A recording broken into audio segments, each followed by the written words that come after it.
Olá, amigos. My name is Untitled Chapter, and today I'm here to talk with you about Brazil's first economic cycle, the extraction of pau-brasil.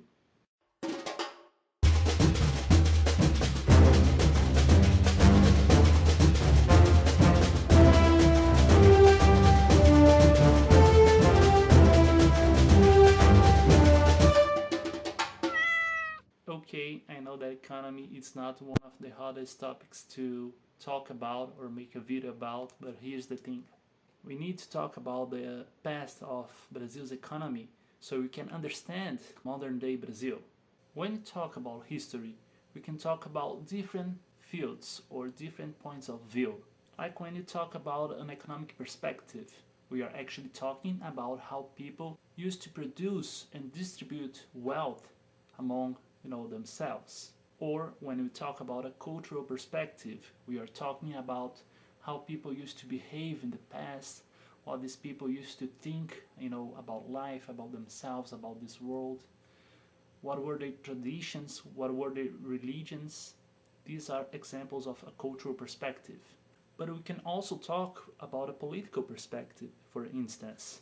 When we talk about politics, we are talking about who were those who controlled the others, who were those who were in charge, who were those who were allowed to participate in the decisions, who were those who used to hold the authority to rule the rest of people.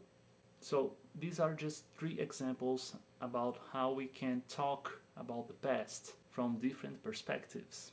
In real life, these different fields, they are not so separated.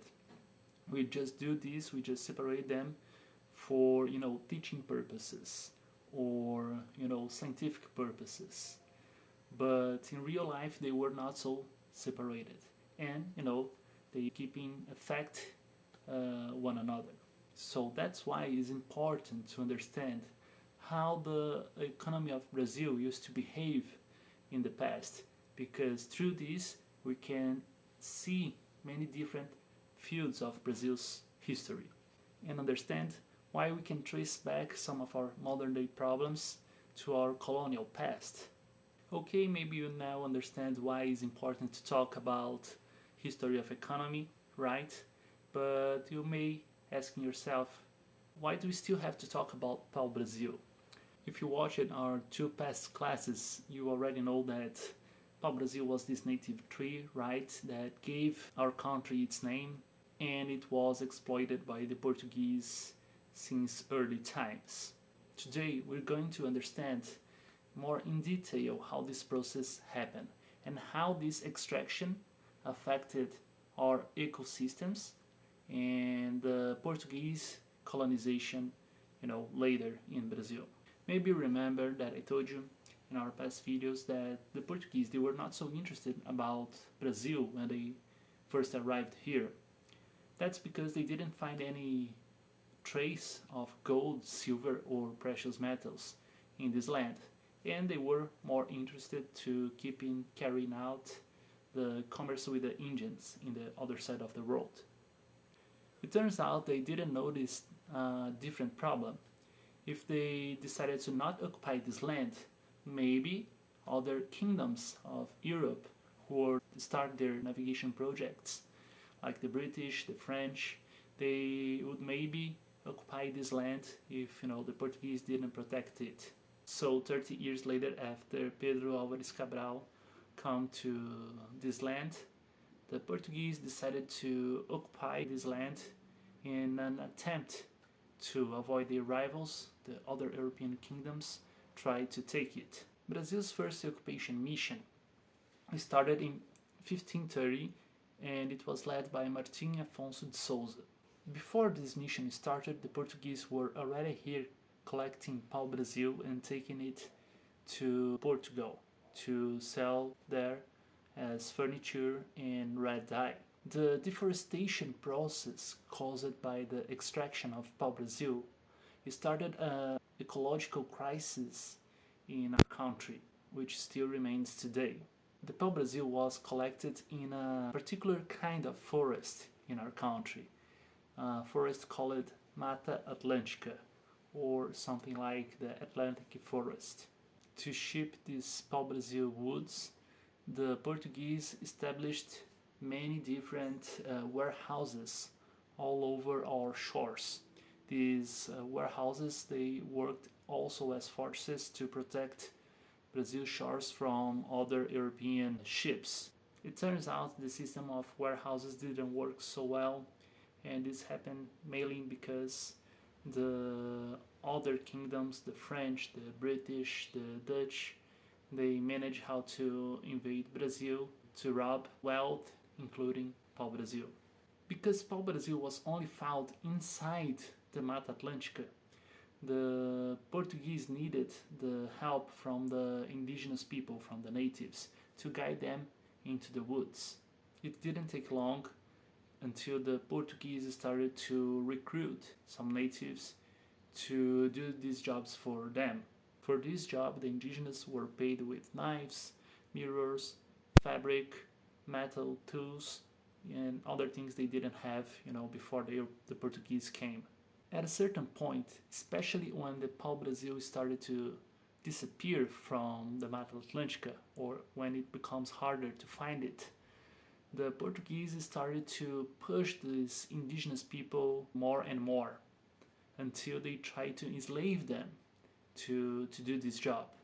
And they decided to fight back the Portuguese or run away from them, getting hide into the woods where they couldn't find them. As two bad outcomes from this pau-brasil extraction, we can mention the deforestation process of the Mata Atlântica, and also the wars created, the conflicts created among the indigenous tribes. Here we have to understand that the indigenous people didn't live in harmony before the Portuguese came, but we can disagree that the Portuguese presence increased the number of conflicts among the natives. And of course, we can't forget this. Another problem that came along with the Europeans were those diseases brought by them from Europe. Since they didn't have antibodies to fight against these diseases, lots of tribes and individuals started to die from them. It is estimated that before the Portuguese arrived here, millions of indigenous people lived in this land. But nowadays, less than 900,000 people consider themselves indigenous or with indigenous roots. This number may sound expressive for some of you, but if you think that the worldwide population increased over the last centuries, the indigenous people actually decreased, which means that more indigenous people died than were born since the Portuguese came. With the decline of the pau-brasil cycle, the Portuguese decided to exploit another asset, another kind of crop in Brazil's land. No, I'm not talking about coffee, but I'm talking about sugarcane. But this is a topic for another video.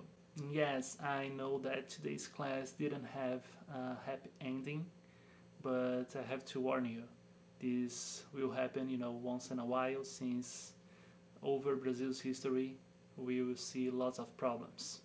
Like deforestation, for example, is another problem that currently happens to our country.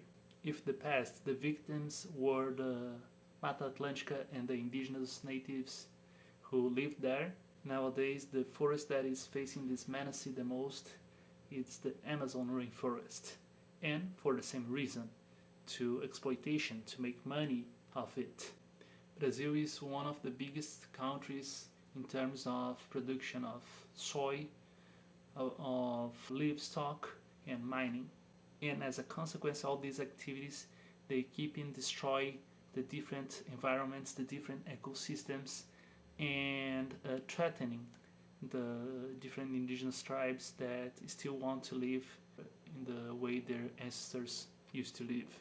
If you think this video's topic was important, to be mentioned, and if you think that history is not always about good things, please subscribe so we can make more videos, talking about problems of our country, of our history, and don't forget to hit the bell and subscribe for more videos. Até mais!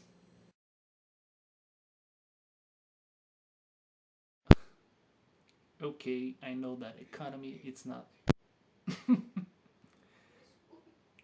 Tudo bem.